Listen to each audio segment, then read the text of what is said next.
अस्सलामुअलैकुम जी, welcome back to my YouTube channel. Students, अगर आप में से किसी ने भी कल वाला लेक्चर पढ़ा हो जिसमें मैंने आपको पढ़ाया था फोटो रेस्पिरेशन, और आपको मैंने उसमें एक चीज़ पढ़ाई थी कि जो रुबिक्सो होता है वो राइबोलोज बिसफॉस्फेट में ऑक्सीजन को ऐड कर देता है, मतलब कि फिक्स कर देता है। ठीक है, तो आज हमने उसी चीज़ को डिटेल से स्टडी करना है। मतलब कि आज हमारा टॉपिक है राइबोलोज 1,5 bisphosphate reacts with oxygen in photo respiration. ठीक है, ये टॉपिक थोड़ा लेंथी है लेकिन बहुत ही ज़्यादा सिंपल और बहुत ही ज़्यादा ईजी है।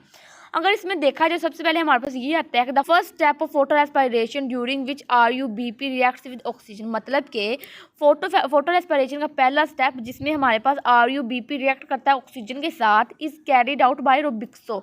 ठीक है, तो RUBP का जो रिएक्शन होता है ऑक्सीजन के साथ वो कैरिड होता है रुबिक्सो के जरिए, मतलब कि रुबिक्सो के जरिए चलता है। अब यहाँ पे आप में से बहुत से बच्चे सोच रहे होंगे कि RUBP क्या होता है, तो हम राइबोलोज बिसफॉस्फेट को ही RUBP कहते हैं। ठीक है, अब हमारे पास मेन शॉर्ट क्वेश्चन आता है रुबिक्सो क्या होता है, तो मैं आपको यहाँ पे इसके बारे में 3 मेन चीज़ें बताती हूँ।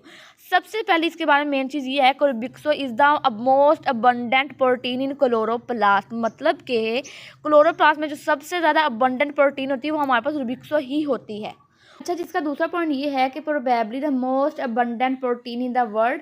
मतलब कि जो हमारे पास रुबिक्सो होती है वो तमाम दुनिया में सबसे ज़्यादा अबंडेंट प्रोटीन है। अबंडेंट मतलब बहुत ही ज़्यादा पाई जाने वाली प्रोटीन है। ठीक है, अच्छा, जिसका लास्ट पॉइंट ये है कि the rubisco is oxygenase and as well as carboxylase. मतलब कि जो हमारे पास रुबिक्सो होती है वो ऑक्सीजनेज और कार्बोक्सिलेज दोनों के तौर पे ही एक्ट करती है। ठीक है, अच्छा जी स्टूडेंट्स, आगे हमारे पास है रुबिक्सो एक्ट एज कार्बोक्सिलेज के जब हमारे पास रुबिक्सो कार्बोक्सिलेज के तौर पर एक्ट करती है तो क्या होता है। तो इसमें यह है कि when rubisco act as carboxylase it adds carbon dioxide to RUBP। ठीक है, जब हमारे पास रुबिक्सो कार्बोक्सिलेज के तौर पर एक्ट करती है तो ये RUBP, जिसको हम राइबोलोज बिसफॉस कहते हैं, उसके अंदर कार्बन डाइऑक्साइड मतलब कि CO2 को ऐड कर देती है। ठीक है, which is an acceptor molecule, जो कि एक एक्सेप्टर मोलिक्यूल होता है। आगे हमारे पास है रुबिक्सो एक्ट एज ऑक्सीजनेज, और जब ये ऑक्सीजनेज के तौर पर एक्ट करती है तो ये फिर RUBP में O2 को ऐड कर देगी, मतलब कि ऑक्सीजन को। तो इसमें ये है कि on the other hand when rubisco act as oxygenase, दूसरी तरफ जहाँ पे रुबिक्सो हमारे पास ऑक्सीजनेज के तौर पर एक्ट करती है, it adds oxygen to RUBP, तो ये फिर RUBP में ऑक्सीजन को ऐड कर देगी जब ये ऑक्सीजनेज के तौर पर एक्ट करती है। इसमें नेक्स्ट पॉइंट ये है कि both these reactions are compete with each other. मतलब कि जो हमारे पास ऑक्सीजनेज और कार्बोक्सिलेज होते हैं ये एक दूसरे के कॉम्पिटिटर होते हैं। मतलब कि फॉर एग्जांपल आप एक स्कूल में गए हैं और आपने टीचिंग करनी है। ठीक है, और वहाँ पे टीचिंग के लिए सिर्फ एक सीट है और वहाँ पे 2 टीचर्स हैं। ठीक है, तो अगर एक टीचर को सीट मिलेगी दूसरा रह जाएगा, दूसरी टीचर रह जाएगी, अगर दूसरी को मिलेगी तो पहले टीचर रह जाएगी। इसका मतलब ये है कि जब रुबिक्सो कार्बोक्सिलेज के तौर पर एक्ट करती है तो हमारे पास ऑक्सीजनेज रह जाती है, और जब ये रुबिक्सो ऑक्सीजनेज के तौर पर एक्ट करती है तो हमारे पास सिर्फ कार्बोक्सिलेज रह जाता है। ठीक है, तो यहाँ पे एक दूसरे को, अगर एक को सीट मिल जाती है दूसरा रह जाता है, और दूसरे को मिलती है तो एक रह जाता है। आगे हमारे पास है RUBP रिएक्ट्स विद O2 के हमारे पास जो हमारे पास राइबोलोज बिसफॉस्फेट है वो ऑक्सीजन के साथ रिएक्ट करता है, तो क्या होता है when RUBP reacts with oxygen और 2 carbon compound glycolate is produce. ठीक है, तो आपने इस चीज़ को याद रखना है कि जब हमारे पास RUBP ऑक्सीजन के साथ रिएक्ट करता है तो हमारे पास एक ग्लाइकोलेट कंपाउंड होता है वो प्रोड्यूस होता है, और ग्लाइकोलेट एक 2 कार्बन कंपाउंड होता है। अब हमने ये देखना है कि जो RUBP है वो O2 के साथ किस तरह रिएक्शन करते हैं, वो हम आगे पढ़ते हैं।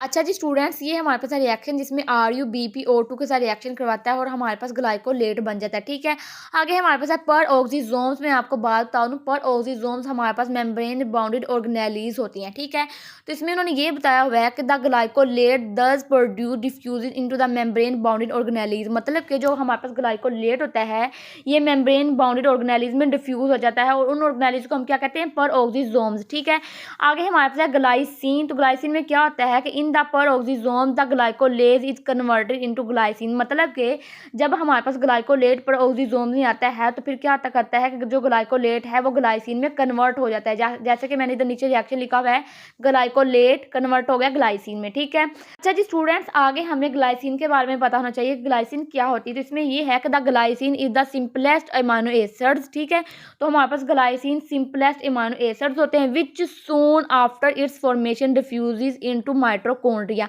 मतलब कि जब हमारे पास ग्लाइसिन की फॉर्मेशन होती है तो ग्लाइसिन क्या करता है कि माइटोकॉन्ड्रिया से डिफ्यूज़ हो जाता है, मतलब कि निकल जाता है, ठीक है। डिफ्यूज़ होकर फिर ये क्या करता है कि where two glycine molecules are converted into serine and CO2 is formed, ठीक है।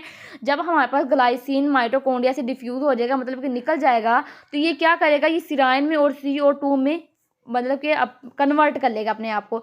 जैसे मैंने लिखा हुआ है कि 2 ग्लाइसिन किस में कन्वर्ट हो गए हैं, सीराइन में और CO2 में, ठीक है। ठीक है स्टूडेंट, तो आपने इस चीज़ को याद रखना है कि हमारे पास ग्लाइकोलेट तब बनता है जब हमारे पास RuBpO2 के साथ रिएक्शन करता है। फिर क्या होता है कि जो ग्लाइकोलेट है वो पर ऑक्सीजोम में प्रोड्यूस होता है। उसमें प्रोड्यूस होने के बाद जो ग्लाइकोलेट है वो ग्लाइसिन में कन्वर्ट हो जाता है। उसके बाद क्या होता है कि जो हमारे पास ग्लाइसिन है वो माइटोकॉन्ड्रिया से निकल जाती है और निकलने के बाद वो खुद सीरान में और CO2 में प्रोड्यूस हो जाती है, ठीक है। तो आपने इस सिंपल सी समरी को याद रख के ही अपने इस टॉपिक को याद करना है। अच्छा जी स्टूडेंट्स, आगे हमारे पास है फोटो रेस्पायरेशन। तो मैंने आपको कल वाला टॉपिक जो था photo respiration and it's consequences, उसमें मैंने आपको इसके बारे में 3 डेफिनेशन करवाई थी। एक थी कि ये एक ऐसा प्रोसेस होता है जो कि डे टाइम अकर होता है, और दूसरा ये थी कि जो फोटो रेस्पायरेशन है ये एक लाइट डिपेंडेंट प्रोसेस होता है, और तीसरी डेफिनेशन इसकी ये थी कि फोटो रेस्पायरेशन में जो हमारे पास रुबिक्सो होता है वो राइबोलोज बिसफॉस्फेट में ऑक्सीजन को ऐड कर देता है, ठीक है।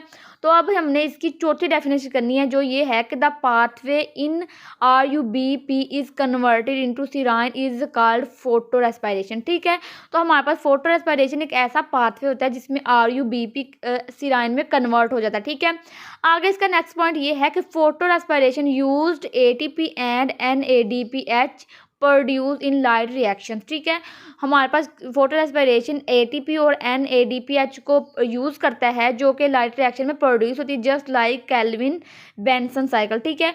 और जो केल्विन बेंसन साइकिल है वो भी ATP और NADPH को यूज़ करता है, ठीक है। तो ये केल्विन बेंसन साइकिल की तरह ही ATP और NADPH को यूज़ करता है। आगे इसका नेक्स्ट पॉइंट ये है कि photo respiration is reverse of Calvin cycle, ठीक है। जो हमारे पास फोटो रेस्पायरेशन होती है ये केल्विन साइकिल के रिवर्स होती है।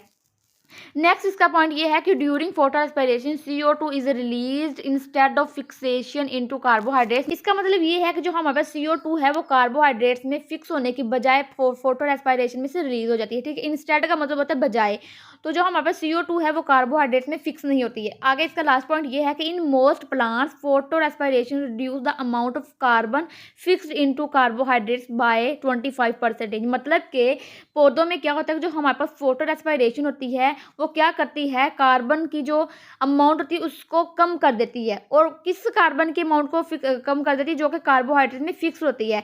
अब ये आपको एमसीक्यू बताता है कि जो हमारे पास फोटो रेस्पिरेशन है वो कितनी अमाउंट को कम करती है, तो आपने याद रखना है 25% तक ये कार्बन की अमाउंट को कम कर देती है, ठीक है।